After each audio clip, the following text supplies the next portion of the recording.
This lesson, I want to talk about the effects of bankruptcy on the entrepreneur, but also on the creditors. Just to talk a little bit about who goes bankrupt, we mentioned that last lesson, and we said the entrepreneur who takes the risk goes bankrupt, the one that's written on the deeds of the business. Now, it's important to remember here we're talking about the società di persone, not the società per capitale. For example, if we've got a SPA, società per azioni, the owners of the business don't go bankrupt. Just what they transferred into the business can be lost. The patrimony of the business is autonomous. It's got nothing to do with the personal patrimony of the owners, of the shares holders which own these shares, these azioni.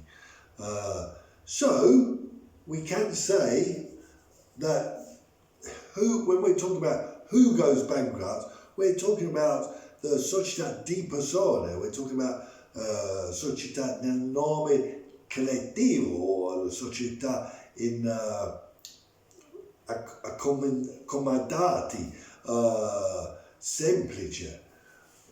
These types of società, where the person, the entrepreneur's personal patrimony is part of the patrimony of the business. There's no separation. He's responsible. He has unlimited responsibility for the debt. So here, the bankruptcy is even more serious, isn't it?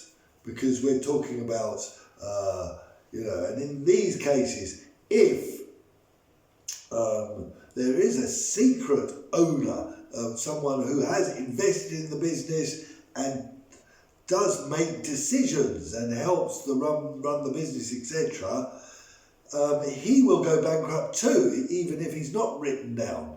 So we've got to remember that is a bit different for the società per capitale, where the business goes bankrupt and fails, not also the person who runs the business, if that person is part of the administration of the business.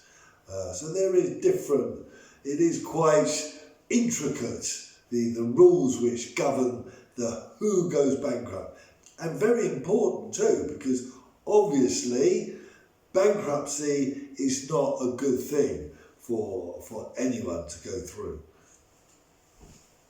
Right, now we're going to look a little bit about an example of a bankruptcy and talk about the possible consequences of this bankruptcy to give us an idea of a real concrete case. So maybe we've got somebody who decides to open a business. He wants to open a plant which processes raw materials, the vegetables and fruit, to produce beer.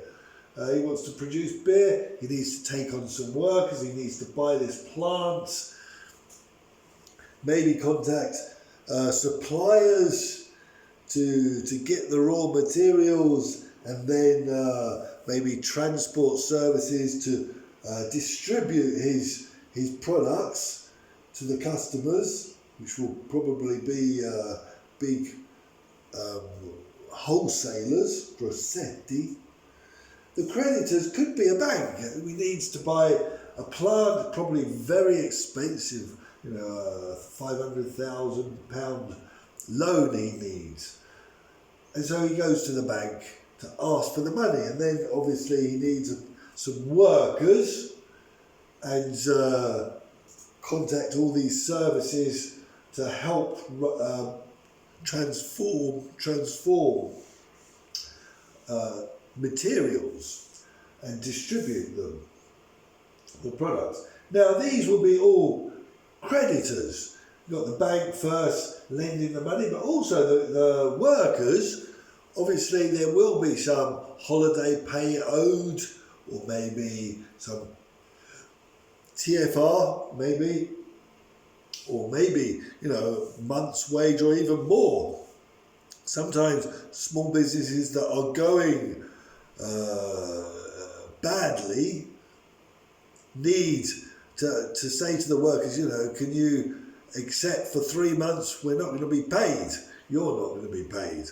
And so maybe there might be a bit of credit there owed.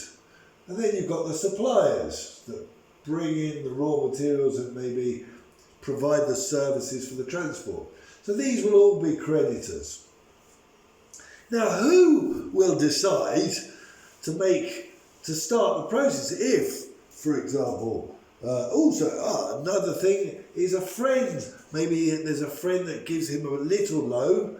He's got a rich friend, and he asks him, they do a contract, and he pays a bit of interest. So that could be another source of income. But if the sales go badly, if he can't compete, he can't manage to sell his product, some creditor might decide to start a process. It could be the bank. The bank might get worried and see that things are going badly because he's not paying every month. Remember, these have to be paid, these services and creditors have to be paid every month. And the bank might decide to start if they've got not much hope in the future of the business. Or maybe the creditors, he starts owing months and months of credit to, the raw materials to some farmer.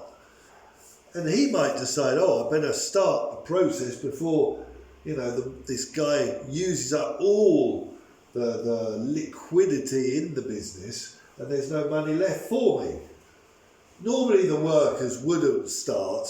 Normally they don't have the competence, the business minds, and they want the business to keep going because they value their jobs. So I doubt his friend will start a process against him if he's got his friendship. But what happens if, for example, he decides to tell his friend, things are going badly, I'm going to pay you back so that at least you get paid. Or maybe even pays his friend even more so he can pretend that he owed his friend even more so then he could have the money later on. What would happen here? In this situation, the other creditors would see that money is being drained, the business patrimony is being diminished, and it's not going according to the correct process of who should get paid first, and they could take an action. If, for example, we can read here, if the entrepreneur reduces the patrimony by paying some creditors, the curatore, which is the person who looks after, ministers the business while it's going through a process of bankruptcy, can propose a revocatoria fallimentare. This means that all the effects of his act of paying back his friend would be cancelled. All the effects would be eliminated under the law, and the friend would be forced to give the sum received back. So it can happen that he does try, but the other creditors could react and he could be forced. And if he's paid too much to his friend out of the hope of his friend giving him the money later, that could be a fraudulent act, in fact. So that could be a penal act, which would be even more serious. Okay, so the effects of the bankrupted, so the person, would that he has an automatic dispossession of all the property, which means he's owner of the property. It's his property, but he can't use it as he wants anymore. So the control of all the property, the control of the plants, the control of the workers even, would be administered by the curatore fallimentare. So the curatore would have the control of everything. So that's one effect. Also an effect for the bankrupted is that some personal goods and relations can be exempt from this rule. So, for example, the bankrupted person maybe will need an income to eat and to pay, his own personal life expenses and that of his family. So he has a right to this.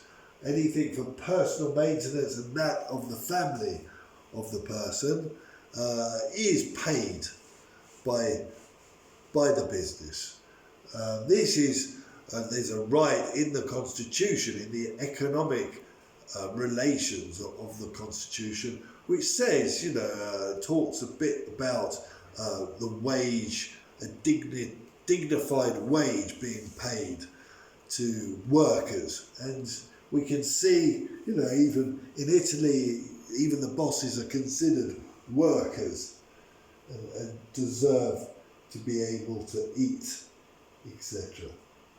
So, effects on his personal life may be limitations to his communication and to his circulation of Italy. So he can't go wherever he likes. He must ask permission to the curatore before he just goes very far from his home. So this is a serious limitation to his freedom. Remember, in the Constitution there's this liberty, this freedom to go where we like in Italy, and this is curtailed a little bit, this is inhibited a bit because he has to ask permission. And also there is a right to secrecy of your correspondence, to have personal correspondence and keep those secret. But this isn't the case if you're going bankrupt, because all the mail to the person regarding the business will be managed by the curatore. So that's quite serious. Again, that secrecy and freedom of communication is written down in the Constitution as personal freedom. So that's quite a serious limitation. For the creditors, there is this apertura del concorso secondo parità di trattamento. So we've got this equality of treatment, but this is an equality within their categories. Remember, all the creditors have a category. You've got the bank maybe asks for a guarantee and maybe attaches to their loan a particular asset of the business. For example, the plant, maybe it's an ipoteca, a mortgage on the plant. So they will be paid first. They will be privileged in being paid. Also, the workers are paid even before the other privileged. So there's a list according to the Codice Civile, according to Codice commerciale, who gets paid first, and the workers and the fiscio as well, the taxman, are the first. And then you've got the banks and the other privileged creditors, normally creditors who are very strong and who in their strength have organised guarantees for their loans according to contracts, will have this benefit. So, and then you've got the creditors like the suppliers that will have to accept what's left after the other creditors have been paid, and they will be paid, maybe there will only be about 50% of the other credit that remains, and so they must be treated equally. parità di trattamento. So each one would get 50% of their credit, what they'd given as credit. So in that way, we can say they've got this equal treatment, only within their categories. And then you've got the effects on the judicial relations, so effects on the judicial relations of pending contracts. Pending contracts means contracts which are already being done in the process of being carried out. And in these, where there's a relationship where you have a trustee and the curatore can't substitute the person. For example, a current account, the curatore can't become the owner of a current account in the name of someone else. And maybe that account is all mixed up with his personal accounts as well. So these will automatically terminate, these accounts or these relationships, these contracts where there's a trustee relationship and the curatore can't become part of the relationship. And then you've got contratti di appalto, which are, public contracts where you've won a contract with the public administration, and here maybe the curatore thinks it's a good idea to continue with this relationship, with this contract, and so in that way keep money coming into the business, but otherwise they will be terminated if